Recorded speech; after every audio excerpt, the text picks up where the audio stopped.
बिस्मिल्लाहिर्रहमानिर्रहीम। Dear students, welcome to the physics class. Physics की class में खुश आमदीद। स्टूडेंट्स, फिज़िक्स में हमने चैप्टर 7 स्टडी कर रहे थे। हम चैप्टर नंबर 7 का नाम है uniform circular motion and gravitation. इस चैप्टर में अब तक आपने देखा कि यूनिफॉर्म सर्कुलर मोशन क्या होता है। उसके बाद अगर एक ऑब्जेक्ट यूनिफॉर्म सर्कुलर मोशन में होता है तो वो एंगुलर डिस्प्लेसमेंट क्या होती है, एंगुलर वेलोसिटी क्या होती है, फिर सेंट्रीपिटल एक्सेलरेशन उसके अंदर डेवलप हो जाता है, वो क्या चीज़ है, सेंट्रीपिटल फोर्स, सेंट्रीफ्यूगल फोर्स, ये सब चीज़ें हमने यूनिफॉर्म सर्कुलर मोशन में देखी। फिर हमने कल की क्लास में ग्रेविटेशन का टॉपिक स्टार्ट किया था। इससे रिलेटेड जो सर आइजैक न्यूटन का लॉ है, लॉ ऑफ यूनिवर्सल ग्रेविटेशन, हमने वो पढ़ा। उस लॉ के मुताबिक हर दो ऑब्जेक्ट एक दूसरे को अट्रैक्ट कर रहे हैं, और जो अट्रैक्ट करने के लिए जो ये फोर्स ऑफ ग्रेविटेशन अप्लाई करते हैं वो जो है डायरेक्टली प्रोपोर्शनल होती है दोनों बॉडी के जो मासेस हैं उनसे, और इन्वर्सली प्रोपोर्शनल होती है दोनों बॉडी के दरमियान जो डिस्टेंस होता है उसके स्क्वायर से। ठीक है, तो फिर ये डायरेक्टली और इन्वर्सली प्रोपोर्शनल वाली बात को लेकर हमने जो है वो फॉर्मूला बनाया था जी, force of gravitation between the two objects. और फॉर्मूला था F is equal to G m1 m2 upon are square, जिसमें से जी जो होता है वो ग्रेविटेशनल कांस्टेंट होता है, एक फिक्स वैल्यू है इसकी 6.67 मल्टीप्लाई 10⁻11, और m1 m2 दोनों बॉडीज का मास हो गया, और जो r है वो दोनों बॉडीज के दरमियान जो डिस्टेंस होता है उसको हम r से रिप्रेजेंट कर रहे होते हैं। तो सर आइजैक न्यूटन के मुताबिक कायनात की हर चीज फोर्स ऑफ ग्रेविटेशन के जरिए दूसरी चीज को अट्रैक्ट कर रही है, और ये जो फोर्स ऑफ ग्रेविटेशन है इसका formula G m1 m2 upon are square. फिर हमने इस फॉर्मूले को यूटिलाइज करते हुए कल हमने मास ऑफ अर्थ कैलकुलेट किया। हमने देखा कि हमने किस तरीके से एक इम्पॉसिबल चीज मास ऑफ अर्थ के हम नहीं मालूम कर सकते, हमारे पास इंस्ट्रूमेंट नहीं है, लेकिन हमने लॉ ऑफ यूनिवर्सल ग्रेविटेशन का इक्वेशन यूज करके हमने मास ऑफ अर्थ कैलकुलेट किया। फिर हमने बात की थी variation of ji with altitude के हवाले से। एल्टीट्यूड कहते हैं ऊंचाई को, वेरिएशन का मतलब होता है तब्दीली। तो ऊंचाई के साथ इस हेडिंग का मतलब हो गया ऊंचाई के साथ जी की वैल्यू में तब्दीली। अब ये स्मॉल जी यानी कि एक्सेलरेशन ड्यू टू ग्रेविटी या ग्रेविटेशनल एक्सेलरेशन, सरफेस पर इसकी वैल्यू होती है, जमीन की सरफेस पर इसकी वैल्यू होती है 9.8। अब अगर हम इसको जमीन से जितना ऊपर लेकर जाते जाएंगे, जितना हम ऊपर लेकर जाएंगे यानी एल्टीट्यूड इंक्रीज करेंगे, तो इसकी जो जी की वैल्यू है 9.8 से कम होना शुरू हो जाएगी। आहिस्ता आहिस्ता ये डिक्रीज होता रहेगा। तो जितना आप एल्टीट्यूड इंक्रीज करते हैं, जितनी आप हाइट बढ़ाते हैं, जी की वैल्यू उतनी कम होती रहती है। ठीक है, तो ये होता है variation of ji with altitude. Numerical में हम इसकी वैल्यू को फिक्स क्यों ले रहे होते हैं, क्योंकि न्यूमेरिकल में हम जिस हाइट की बात कर रहे होते हैं इतनी हाइट पर जी की वैल्यू में कुछ ज़्यादा फर्क नहीं पड़ता। तो इसलिए हम जो है वहाँ पर न्यूमेरिकल्स की सिचुएशन में जी की वैल्यू को फिक्स लेते हैं। लेकिन अगर हम बड़े बड़े एल्टीट्यूड्स की बात कर रहे होते हैं, आप पहाड़ की चोटी की अगर आप बात कर रहे हैं, तो वो ज़मीन से बहुत दूर है, बहुत ऊंचा है। तो ऐसी एल्टीट्यूड्स पर जी की वैल्यू में फिर फर्क आ जाता है, अच्छा खासा फर्क आ जाता है। तो जी की वैल्यू सरफेस पर याद रखिएगा होती है 9.8 मीटर पर सेकेंड स्क्वायर। फिर आप इस ऑब्जेक्ट को जितना जमीन से दूर लेकर जाएंगे यानी कि एल्टीट्यूड इंक्रीज करेंगे, तो जी की वैल्यू उतना कम हो जाती है। इसका मैंने आपको एक थ्योरेटिकल रीजन भी दिया था, वो ये कि हमने लॉ ऑफ यूनिवर्सल ग्रेविटेशन में पढ़ा है कि ऑब्जेक्ट के दरमियान जो फोर्स ऑफ ग्रेविटेशन होता है वो इन्वर्सली प्रोपोर्शनल होता है उनके दरमियान जो डिस्टेंस है उससे। ये मैं नहीं कह रहा, ये सर आइजैक न्यूटन कहते थे कि दो ऑब्जेक्ट के दरमियान जो फोर्स ऑफ ग्रेविटेशन है वो इनके दरमियान जो डिस्टेंस है यानी आर, उससे इन्वर्सली प्रोपोर्शनल होता है। अब अगर आप एक इस बॉल को ऊंचाई पर लेकर जा रहे हैं तो दर हकीकत आप इन दोनों के दरमियान जो डिस्टेंस है वो बढ़ा रहे हैं, डिस्टेंस को आप बढ़ा रहे हो। जब आप डिस्टेंस बढ़ाओगे तो ऑब्वियस बात है फोर्स ऑफ ग्रेविटेशन फिर कम हो जाएगी। तो अब आप चूंकि इस ऑब्जेक्ट को ऊंचाई पर ले गए, इनके दरमियान अर्थ और इस बॉल के दरमियान फासला बढ़ गया, तो फोर्स ऑफ ग्रेविटेशन कम हो गई। अब अर्थ और इस बॉल के दरमियान जो फोर्स ऑफ ग्रेविटेशन है वो दर हकीकत वेट भी है। वेट ये है जिसको डब्ल्यू और is equal to m g के फॉर्मूले से हम फाइंड आउट करते हैं। तो जितना हम इन दोनों बॉडीज के दरमियान फासला बढ़ा रहे हैं, फोर्स ऑफ ग्रेविटेशन यानी कि वेट कम हो रहा है, वेट जो है वो कम होता जा रहा है, जितना हम इसको ऊपर लेके जा रहे हैं वेट कम हो रहा है। अब जाहिर बात है वेट कम हो रहा है तो वेट से प्रोड्यूस होने वाला जो ग्रेविटेशनल एक्सेलरेशन होता है फिर वो भी कम होगा। ठीक, तो ये इसका रीजन होता है कि असल में डिस्टेंस हम बढ़ा रहे हैं तो इसलिए फोर्स ऑफ ग्रेविटेशन जो है वो वीक होती जा रही है। और जो अर्थ की फोर्स ऑफ ग्रेविटेशन होती है दूसरी बॉडीज पर, उसी को ही हम वेट कह रहे होते हैं। कल हमने मास ऑफ अर्थ में देखा था F is equal to mg हमने लगा दिया था। तो वो जो वेट है दोनों बॉडी इस अर्थ का जो ग्रेविटेशनल फोर्स यानी वेट है वो रिड्यूस हो रहा है डिस्टेंस बढ़ने की वजह से। और वो वेट रिड्यूस हो रहा है तो जाहिर बात है वेट से प्रोड्यूस होता है ये small g acceleration due to gravity, तो ये भी कम हो जाता है। अब हमने अपनी इसी बात को कि एल्टीट्यूड के साथ जी की वैल्यू वेरिएट करती है, इसको हमने बाकायदा मैथमेटिकली एक प्रूफ करना है। ठीक है, ये हमारा आज का टॉपिक होगा कि हमने ये जो जी की वेरिएशन आ रही है कि जी एल्टीट्यूड के साथ डिक्रीज हो रहा है, इस बात को मैथमेटिकली वेरीफाई करना है।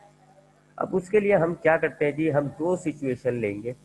एक तो वो सिचुएशन जो हमने मास ऑफ अर्थ में भी ली थी, जो हमने मास ऑफ अर्थ कैलकुलेट करने के टाइम ली थी।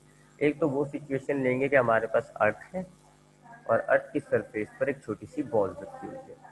अर्थ का मास जो है वो हम एम ई से डिनोट कर लेते हैं, जबकि उस छोटी सी बॉल का मास हम डिनोट कर देते हैं स्मॉल एम से।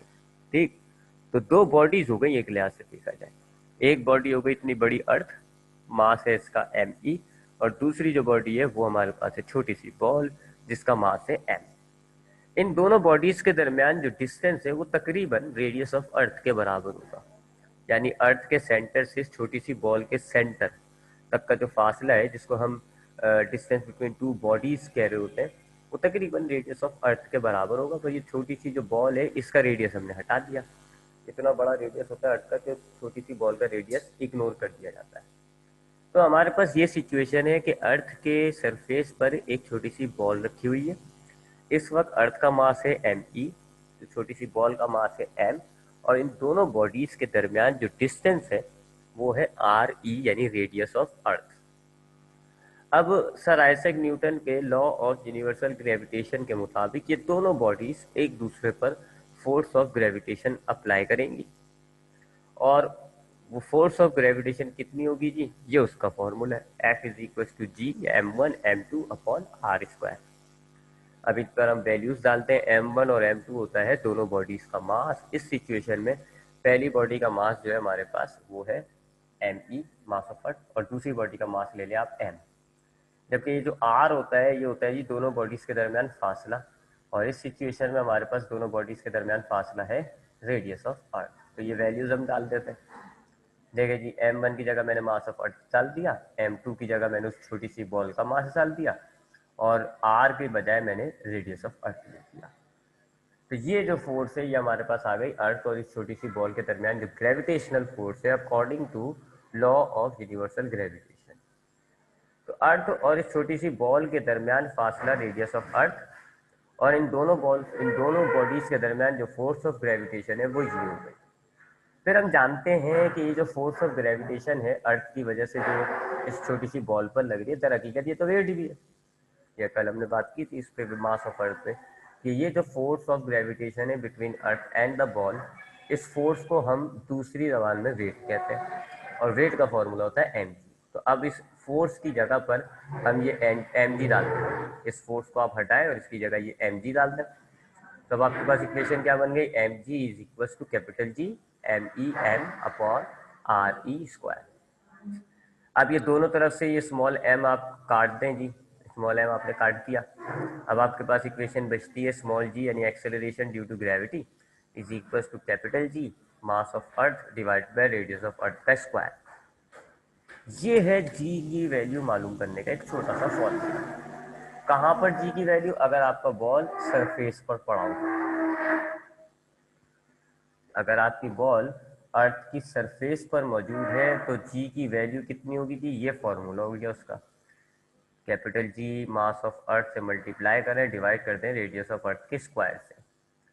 ये अगर हम वैल्यूज डालेंगे और सॉल्व करेंगे तो जी की वैल्यू 9.8 आंसर आएगा, क्योंकि सरफेस पर जी एक मिनट रुकिएगा ज़रा, तो अब ये हमारे पास अर्थ की सरफेस पर जी की वैल्यू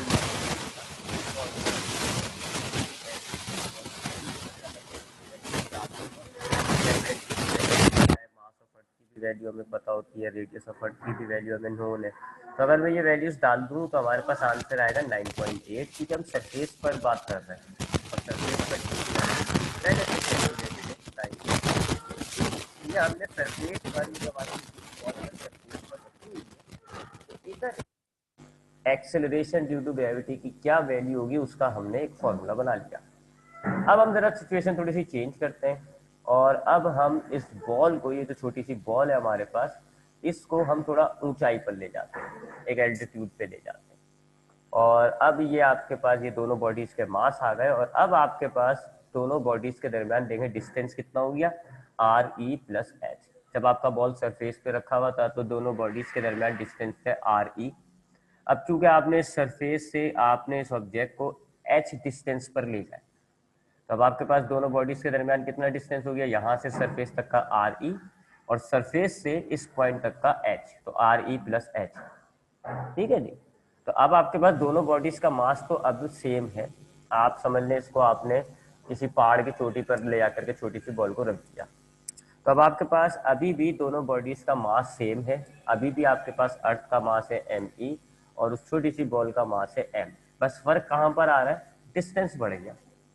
पहले आपकी दोनों बॉडीज के दरमियान जो डिस्टेंस था वो था आर ई, और अब आपके पास दोनों बॉडीज का जो डिस्टेंस है वो है आर ई प्लस एच। अब इस पॉइंट पर जो सरफेस, इस पॉइंट पर जो जी की वैल्यू होगी हम उसको डिनोट करेंगे जी बार से, और उसका फॉर्मूला हम इसी फॉर्मूले से बना लेते हैं, G M E upon R E square वाले फॉर्मूले से। जी और एम ई तो फिक्स है, जी तो फिक्स होता है 6.67, इसकी तो वही वैल्यू है। मास ऑफ अर्थ देखने चेंज नहीं हुआ, हमने दुनिया तो रिप्लेस नहीं करी, सिर्फ फर्क आया यहाँ पर आर ई पर। जब सरफेस पर हमारे पास बॉल मौजूद थी तो डिस्टेंस था आर ई, और अब चूंकि हम ऊपर ले गए तो अब हमारे पास डिस्टेंस बढ़ गया, कितना हो गया, आर ई प्लस एच, और फिर ये स्क्वायर फॉर्मूले में मौजूद था। तो हमने ये दो मामले लिए हैं। पहला हमने सिचुएशन ली कि अगर हमारे पास वो छोटी सी बॉल जमीन की सरफेस पर रखी हुई है और उस पर हमने फिर जी की वैल्यू बनाई, जी का फॉर्मूला बनाया और ये वाला फॉर्मूला आया, ये वाला पहला। उसके बाद हमने क्या किया, बॉल को उठा के हम ऊंचाई पर ले गए और अब हमारे पास दोनों बॉडीज के दरमियान जो डिस्टेंस है वो थोड़ा इंक्रीज हो गया, वो हो गया आर ई प्लस एच। और अब हमने क्या करा, उस पॉइंट पर जी की वैल्यू का इक्वेशन बना लिया, G bar is equal to G M E upon are E plus H whole square. I hope यहाँ तक तो बात आपकी क्लियर हो गई होगी कि हमने, अब हमारे पास दो जी की वैल्यूज के फॉर्मूले हैं, ग्रेविटेशनल एक्सेलरेशन के दो फॉर्मूले। पहला ये वाला है जी, पहला ये वाला, ये हमारे पास है जी की वैल्यू जब हमारी बॉल सरफेस पर मौजूद है, और दूसरा ये वाला, ये हमारे पास है जी ग्रेविटेशनल एक्सेलरेशन की वैल्यू उस वक्त जब हमारी बॉल जो है वो एक ऊंचाई पर पहुंच गई, ऊंचाई पर चली गई। ठीक है। अब हम क्या करते हैं, जब हम इन दोनों इक्वेशंस को या इन दोनों वैल्यूज को या इन दोनों इक्वेशंस को हम कंपेयर करेंगे, जिसके लिए हम क्या करते हैं, दोनों इक्वेशंस को डिवाइड करते हैं। पहले आपने ये ऊपर वाली इक्वेशन रख ली और डिवाइड कर दिया आपने नीचे वाली इक्वेशन से। पहले आप ये वाली रखेंगे फिर डिवाइडेड बाई ये, तो देख लें। अच्छा, लेफ्ट साइड से डिवाइड होती है, राइट साइड से डिवाइड होती है। तो लेफ्ट को लेफ्ट से डिवाइड किया यानी कि जी डिवाइडेड बाय जी बार, ये देखें लिखा हुआ जी डिवाइडेड बाय जी बार। इसी तरह राइट को राइट से डिवाइड करेंगे तो ये हमने लिखा G M E upon R E square, divide का साइन डाला, उसके बाद हमने दूसरी इक्वेशन का राइट साइड रख दिया। तो हमने क्या किया, इन दोनों इक्वेशंस को डिवाइड कर दिया। पहले हमने जो है सरफेस पर जो जी की वैल्यू है वो वाली रखी, फिर डिवाइड का साइन डाला, और उसके बाद जो ए पॉइंट पर या ऊपर ऊंचाई पर हमारे पास जी की वैल्यू है हमने वो रख दी। तो ये हमारे पास एक बड़ी सी इक्वेशन बन गई। अब हमने इसको सिंप्लीफाई करना है। ठीक, दोनों जी की वैल्यूज ली, दोनों इक्वेशंस ली, दोनों के बीच में डिवाइड का साइन डाल दिया। अच्छा, अब आप जानते हैं जी कि इस डिवाइड के साइन को अगर आप मल्टीप्लाई करेंगे तो अगला फ्रैक्शन जो होता है वो रेसिप्रोकल हो जाता है। तो ये देखें जी, मैंने डिवाइड के साइन को मल्टीप्लाई किया, ये जो अगला फ्रैक्शन था ये रेसिप्रोकल हो गया। जी और एम ई नीचे आ गए डिनोमिनेटर में, और R E plus H whole square ऊपर चले गए ये। ठीक, अब हम क्या करेंगे, देखें जी एम ई एक दूसरे से कट रहे हैं, हम इनको काट देते हैं। अब हमारे पास क्या बचता है जी, अब हम जरा इसको फ्रैक्शन की फॉर्म में लिख देते हैं। ये जी डिवाइडेड बाय जी बार, हमने इसको ऐसे लिख दिया जी अपॉन जी बार। और इधर देखें ऊपर बच रहा है R E plus H whole square, नीचे बच रहा है आर ई स्क्वायर, तो ये हमने लिख दिया R E plus H whole square divided by R E square. ठीक है, अब ये मैथमेटिक्स है, हम ये सिंप्लीफाई कर रहे हैं। लॉजिक जितनी भी थी इक्वेशन बनाने की थी वो हमने बना ली। अब हम उन दोनों इक्वेशंस को मिलाकर सिंप्लीफाई करके इसकी एक सादा सी शक्ल बनाना चाह रहे हैं। हमने दोनों इक्वेशंस को डिवाइड में लिखा, देखा ये डिवाइड का आ गया, फिर इस डिवाइड साइन को मल्टीप्लाई किया, ये वाला फ्रैक्शन रेसिप्रोकल हो गया। जी और मास ऑफ अर्थ दोनों तरफ से कट गए, ये आपके पास थोड़ी सी सिंपल आ गई। अब ऊपर जो है, ऊपर नोमिनेटर में देखें R E plus H whole square, ये हो गया A plus B whole square. Mathematics का फॉर्मूला लगता है A plus B whole square जो होता है वो बराबर होता है A square plus 2ab plus B square. तो उस फॉर्मूले की मदद से, आई होप मैथमेटिक्स में आपने ये फॉर्मूला लगाना सीखा होगा, तो आप A square plus 2ab plus B square के फॉर्मूले की मदद से इस ब्रैकेट को खोल दें। तो ये आपके पास हो जाएगा R E square plus 2REH plus H square. ठीक है, ये होता है, ये हमारे पास इस ब्रैकेट में आर ई जो है ना ये ए है और ये एच जो है ये बी है, तो ये हो गया A plus B whole square, और फॉर्मूले के मुताबिक ये बराबर होता है A square plus 2ab plus B square. तो देखें ये ए स्क्वायर है, बस ए की जगह मैंने आर ई डाल दिया क्योंकि ये ए है। फिर ये हो गया 2ab, तो 2a की जगह आर ई आ गया, बी की जगह एच आ गया। फिर होता है बी स्क्वायर, तो हमने एच स्क्वायर लिख दिया। ठीक है, तो ये हो गया A square 2ab B square. तो हमने क्या किया, नोमिनेटर को फॉर्मूले की मदद से खोल दिया जी, ये आपके सामने फॉर्मूले की मदद से खोल दिया। अब हम एलसीएम ब्रेक करेंगे, ये जो नीचे डिनोमिनेटर में आर ई स्क्वायर है, ये डिनोमिनेटर तीनों नोमिनेटर्स का है, तीनों का है, तो हम क्या करेंगे तीनों को बांट देते हैं। ठीक है ना, ये आर ई स्क्वायर किसका डिनोमिनेटर है, इसका, इसका या इसका, तीनों का। हमने क्या किया, डिस्ट्रीब्यूट कर दिया आर ई स्क्वायर तीनों नोमिनेटर्स को अलग अलग करके दे दिया, इसको हम कहते हैं एलसीएम ब्रेक। तो हमने ये जो एलसीएम है ये ब्रेक करा, आर ई स्क्वायर तीनों नोमिनेटर्स के साथ आ गया। अब यहाँ पर आर ई स्क्वायर कट जाएगा, यहाँ बचा 1। ठीक है, ये दोनों आर ई स्क्वायर कट गए। अच्छा इधर आए तो देखें ऊपर बीच वाले फ्रैक्शन में आर ई ऊपर 1 है, नीचे स्क्वायर का मतलब हो गया 2 है। नीचे क्या लिखा हुआ है आर ई स्क्वायर, यानी कि नीचे आर ई 2 है, एक कट जाएगा ऊपर वाले से, एक नीचे बच गया। ऊपर वाला तो मुकम्मल कट गया क्योंकि ऊपर तो एक ही था, तो ऊपर वाला आर ई कट गया, नीचे वाले आर ई 2 थे, एक कट गया, एक बच गया। तो ये अब आपके पास बच गया जी, यहाँ पर ये आर ई दोनों कट गए थे, 1 बच गया। यहाँ ऊपर का आर ई खत्म हो चुका है, नीचे का एक आर ई बच गया, और ये आपके पास एज इट इज से तीसरा फ्रैक्शन। ठीक है जी, अब ये जो वैल्यू है H square upon R E square, ये इंतहाई छोटी वैल्यू है। रेडियस ऑफ अर्थ और हाइट की अगर हम देखें तो हाइट ज़्यादा नहीं होती है, 1000, 2000, 3000, 4000 फीट, लेकिन रेडियस ऑफ अर्थ बहुत है, 6 मल्टीप्लाई बाय 10, 6.38 मल्टीप्लाई 10⁶ मीटर, बहुत बड़ी वैल्यू है नीचे डिनोमिनेटर में। और अगर ऐसा फ्रैक्शन होता है कि जिसके अंदर डिनोमिनेटर की वैल्यू बहुत बड़ी होती है, तो फिर यह डिनोमिनेटर बड़ा होता है ना, आपने मैथमेटिक्स पढ़ी है, अगर नोमिनेटर छोटा होता है डिनोमिनेटर बड़ा होता है, तो फिर आपके पास 0 पॉइंट में वैल्यूज आती है, वैल्यूज जो है आपकी 0 पॉइंट। अब इसके अंदर जब आप इस फ्रैक्शन में वैल्यूज डाल के सॉल्व करोगे, भले आप हाइट कुछ भी ले लो, आंसर आएगा 0.0000 कुछ करके, बहुत ही छोटी वैल्यू है। और ऐसी छोटी वैल्यू को प्लस करने का मतलब है बेकार है, इग्नोर कर देते, इसको हम हटा देते, निगलेक्ट कर देते, हटा दिया। तो ये जो हमारे पास फ्रैक्शन है H square divided by R E square, it's an small value, बहुत छोटी वैल्यू, इसको हमने इग्नोर कर दिया। ये हमारे पास थोड़ी सी रिड्यूस फॉर्म में आ गई। अब हम क्या करेंगे, इस पूरी इक्वेशन को आप पलट दें, पूरी इक्वेशन को आप पलट दें, ये लेफ्ट साइड जी अपॉन जी बार है, इसको आप चेंज कर दें, रेसिप्रोकल करते हैं, तो जी बार अपॉन जी हो जाएगा, जी बार ऊपर चला गया, जी नीचे आ गया। अच्छा इधर जब हम पलटेंगे तो हम इधर क्या करते हैं, पावर माइनस कर देते हैं। ये भी मैथमेटिक्स में आपने पढ़ा है कि जब आप पावर माइनस करते हो इसका मतलब है वही रेसिप्रोकल कर दिया आपने। तो हमने लेफ्ट साइड पर फ्रैक्शन को पलट दिया, जी बार ऊपर जी नीचे, और राइट साइड पर हमने क्या करा जी, पावर का साइन चेंज कर दिया। अभी यहाँ पर कुछ भी पावर नहीं है तो 1 है, हमने -1 कर दिया। अब इस -1 पावर को हम बाइनोमियल थ्योरम के जरिए खत्म करेंगे। एक थ्योरम होता है बाइनोमियल थ्योरम, जिसमें 2 टर्म्स होती हैं और दो टर्म्स प्लस या माइनस हो रही होती है, बाहर लगी हुई होती है पावर। ठीक है, जैसे कि यहाँ पर ये नहीं है, देखें दो टर्म्स है आर ई प्लस एच और ये बाहर लगी हुई है पावर।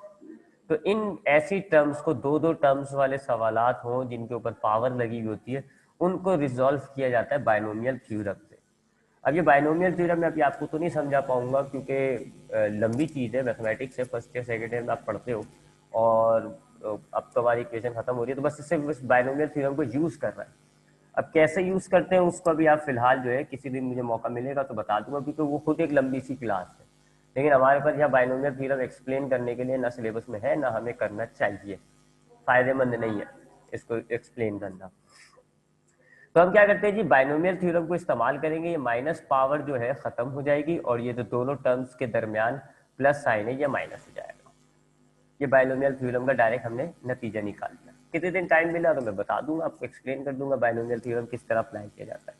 बहरहाल बस ये ध्यान में रखिए, बायनोमियल थ्योरम क्या होता है, दो टर्म्स अगर आपके पास है, ऐड सब्ट्रैक्ट हो रही है, बाहर पावर लगी है, तो उनको सॉल्व करने का तरीका होता है, एक पैटर्न होता है, उस पैटर्न के जरिए हम उस बड़ी बड़ी पावरों को भी सॉल्व कर देते हैं। उस पैटर्न को समझना कहलाता है बायनोमियल थ्योरम। अब हमने क्या किया जी, उसके बाद ये जी डिवाइड हो रहा है, इसको हम दूसरी तरफ लेकर आ गए, मल्टीप्लाई हो गया, देखे आप। अब इस जी से आप दोनों वैल्यूज को मल्टीप्लाई करते हैं, जी को 1 से मल्टीप्लाई करें जी बन जाएगा, और जी को जब आप 2h अपॉन आर ई से मल्टीप्लाई करेंगे तो 2gh अपॉन आर ई बन जाएगा। ये हमने काफ़ी हद तक इसको सिंप्लीफाई कर दिया। ठीक है, और अब आप देखें जी इक्वेशन आपको ये क्या इक्वेशन साबित कर रही है, जी बार यानी कि उस ऊंचाई पर ग्रेविटेशनल एक्सेलरेशन की वैल्यू वो बराबर होती है, इज इक्वल्स टू, मतलब बराबर है किसके, ये जी है जी सरफेस पर ग्रेविटेशनल एक्सेलरेशन की वैल्यू, उसमें से आप माइनस कर दें ये फैक्टर, यानी कि ऊंचाई पर जी की वैल्यू अर्थ जितनी नहीं है, बल्कि हम उसमें से माइनस कर रहे हैं कुछ चीज। अब ये जो है 2gh upon R E, it's a something numerical value, ये कुछ भी न्यूमेरिकल वैल्यू बन जाएगी, जितना आप हाइट पर जाओगे उतना ये वैल्यू थोड़ा सा बड़ा होगा, तो ये आएगी 0.00 समथिंग जो भी है। जब आप इसको 9.8, ये जी क्या है 9.8, जब आप इसको 9.8 में से माइनस करेंगे तो 9.8 ऑब्वियस बात है कम हो जाएगा, तो सरफेस पर जाकर जी की वैल्यू रिड्यूस हो रही है। This equation prove our concept our. तो हम थोड़ा सा जल्दी से रिव्यू ले लेते हैं। हमारे पास शुरू में सिचुएशन थी कि अर्थ है जिसका मास है एम ई, उस पर एक छोटी सी बॉल रखी हुई, उसका मास है एम। इस वक्त दोनों बॉडीज के दरमियान जो डिस्टेंस है वो है आर ई। सबसे पहले हमने लॉ ऑफ यूनिवर्सल ग्रेविटेशन की मदद से इन दोनों बॉडीज के दरमियान जो फोर्स ऑफ ग्रेविटेशन है वो हमने बनाई, और वो ये रही G M E M upon R E square. उसके बाद हमने कहा कि ये जो फोर्स है ना एफ, क्योंकि अर्थ का मामला है तो ये फोर्स ऑफ ग्रेविटेशन ये वेट भी कहलाती है, और वेट का फॉर्मूला होता है एम जी, लिहाजा इस फोर्स की जगह हमने एम जी डाला, दोनों तरफ से एम को काट दिया, ये फॉर्मूला हमारे पास बन गया। ये जी का फॉर्मूला है अगर आपका बॉल सरफेस पर रखा हुआ हो। फिर हमने सिचुएशन थोड़ी सी चेंज की, हमने इस बॉल को एक ऊंचाई पे ले गए, ऊंचाई पे ले गए, दोनों बॉडीज तो हमने चेंज नहीं करी, लिहाजा मास अब भी स्टिल वही है एम ई और एम। बस फर्क कहाँ पर आया, दोनों बॉडीज के दरमियान जो डिस्टेंस है वो बढ़ गया, पहले आर ई था अब हो गया are E plus H. H क्या है, आप कितनी ऊंचाई पर लेके गए हो ऑब्जेक्ट। तब आपकी इस ऊंचाई पर जी की वैल्यू जिसको हम जी बार से डिनोट कर रहे हैं वो हमने इसी फॉर्मूले से बना ली, बस जो डिस्टेंस है उसको चेंज कर दिया, आर ई प्लस एच कर दिया। तब हमारे पास ये दो इक्वेशन हो गई। पहली वाली इक्वेशन जो है सरफेस पर अगर बॉल मौजूद है तो जी का क्या फॉर्मूला है, और दूसरी वाली इक्वेशन अगर आपकी ऊंचाई पर बॉल है तो फिर जी का क्या फॉर्मूला है। दोनों इक्वेशन को हमने डिवाइड किया, लेफ्ट लेफ्ट से डिवाइड हुआ, राइट राइट से डिवाइड हुआ। तो पहले मैंने ऊपर वाली इक्वेशन लिखी, डिवाइड साइन डाले, फिर मैंने नीचे वाली इक्वेशन लिखी, फिर इस डिवाइड के साइन को हमने किया मल्टीप्लाई, ये वाला फ्रैक्शन उल्टा हो गया, रेसिप्रोकल हो गया, जी और एम ई कट गया। अब हमारे पास लेफ्ट राइट साइड के ऊपर बचता है R E plus H whole square, और डिनोमिनेटर में बचता है हमारे पास आर ई स्क्वायर। अब हमने ऊपर नोमिनेटर में फॉर्मूला अप्लाई किया, हमारे पास वो फॉर्मूले से खुल गया, A square two A B square वाला फॉर्मूला यूज किया, और ये शक्ल हो गई अब आपके पास इक्वेशन की। अब ये जो डिनोमिनेटर में आर ई स्क्वायर है, आप एलसीएम ब्रेक करें या आर ई स्क्वायर तीनों टर्म्स में आ जाएगा। अब पहले टर्म्स पर आर स्क्वायर कट गया, 1 बच गया। दूसरी टर्म में ऊपर का आर नीचे के दो में से एक आर ई से कट गया, नीचे एक आर ई बच गया, ये आ गई जी। काटने पिटने के बाद जो हमारे पास बच गया वो ये आ गया। अब हम ये H square upon R E square, ये एक छोटा सा टर्म है, इसको इग्नोर कर देते हैं, ये बच गया। पूरी इक्वेशंस को पलटते हैं जी, तो लेफ्ट साइड जी अपॉन जी बार, इसको उल्टा कर दें, रेसिप्रोकल कर दें, हो जाएगा जी बार अपॉन जी। और राइट साइड पर आप फ्रैक्शन पलटने के बजाय इसकी पावर को चेंज कर दें। अभी कुछ भी पावर नहीं डली इस पूरी फ्रैक्शन में, तो +1 आपने कर दी -1। तो लेफ्ट साइड पर आपने फ्रैक्शन पलट दी, राइट साइड पर आपने पावर का साइन चेंज कर दिया। अब इस माइनस पावर को, -1 जो है बाइनोमियल थ्योरम से इस माइनस पावर को खत्म करेंगे, माइनस पावर खत्म हो जाएगी और अंदर की जो दोनों टर्म्स हैं उनके दरमियान प्लस चेंज हो जाएगा माइनस में। ठीक है जी। उसके बाद ये जी डिवाइड हो रहा है लेफ्ट साइड से, जब ये राइट साइड पर आएगा तो जी मल्टीप्लाई हो जाएगा। अब इस जी से आप दोनों टर्म्स को मल्टीप्लाई करें, जी को 1 से मल्टीप्लाई करें, जी बनता है, और जी को 2h अपॉन आर ई से मल्टीप्लाई करें तो 2gh अपॉन आर ई। ये वो इक्वेशन है जो हम हासिल करना चाह रहे थे। और इस इक्वेशन को अगर हम और से देखें तो हमारे पास जी बार यानी कि उस ऊंचाई पर यानी कि सपोज करो आप माउंट एवरेस्ट पर हो, तो वहां पर जो जी की वैल्यू उसको हम कह रहे हो जी बार। तो जी बार जो है वो it is not equal to G, बल्कि आप वो कैसे मालूम करो, सरफेस पर जो जी की वैल्यू है यानी कि स्मॉल जी 9.8, आप उसमें से माइनस कर रहे हैं कुछ भी चीज़, और अगर आप कुछ भी चीज़ माइनस करते हैं तो फिर वैल्यू वो थोड़ी रहती है, वैल्यू कम हो जाती है ना ही बढ़ती है। 10 रुपए में से अगर आप 0.00 कुछ भी 0.0001 भी माइनस करो तो 10 थोड़ी रहेगा, रिड्यूस हो जाएगा, कम हो जाएगा। इसी तरीके से जी बार की वैल्यू जो है जी में से माइनस करके बन रही है, इसका मतलब है जी की वैल्यू कम हो रही है। तो ये हमें वो इक्वेशन था जो हमें आज की क्लास में ड्राइव करना था। यहाँ हमारा ये चैप्टर जो है वो कंप्लीट हो गया, variation of ji with altitude. एक और टॉपिक होता है इस चैप्टर में, ऑर्बिटल वेलोसिटी और आर्टिफिशियल सैटेलाइट और ऑर्बिटल वेलोसिटी का टॉपिक, लेकिन वो जो हमारा भी सिलेबस बोर्ड ने रिड्यूस किया है तो उसमें वो टॉपिक जो है वो हमारा हट चुका है, ख़त्म हो चुका है, लिहाजा हम उसको भी नहीं पढ़ेंगे फिर। ठीक है। बाकी अगर इंशाल्लाह कभी जैसे हमारा सिलेबस कंप्लीट हो जाएगा तो फिर इंशाल्लाह जो है हम जो रिड्यूस टॉपिक गए में उनको भी पढ़ लेंगे, सिर्फ मालूमाती एंगल से। आपको वो याद करना, प्रैक्टिस करने की ज़रूरत नहीं है, सिर्फ उनको मालूमाती एंगल से हम पढ़ लेंगे क्योंकि जाहिर बात है वो टॉपिक हटा तो दिए, लेकिन जाहिर बात है ना पढ़ने लायक तो है वो, तभी तो बुक में इंक्लूड है। तो वो हम वो भी पढ़ लेंगे, जैसे ऑर्बिटल वेलोसिटी क्या होती है, ये सैटेलाइट्स क्या होते हैं, इनको स्टडी कर लेंगे। बस इनकी आप प्रैक्टिस मत करिएगा, याद मत करिएगा, याद करने की टेंशन नहीं होगी, लेकिन समझने के एतबार से मेरे हिसाब से ज़रूरी होता है, तो इनको समझेंगे जरूर। जब हमारे सिलेबस कंप्लीट हो जाएगा फिर इंशाल्लाह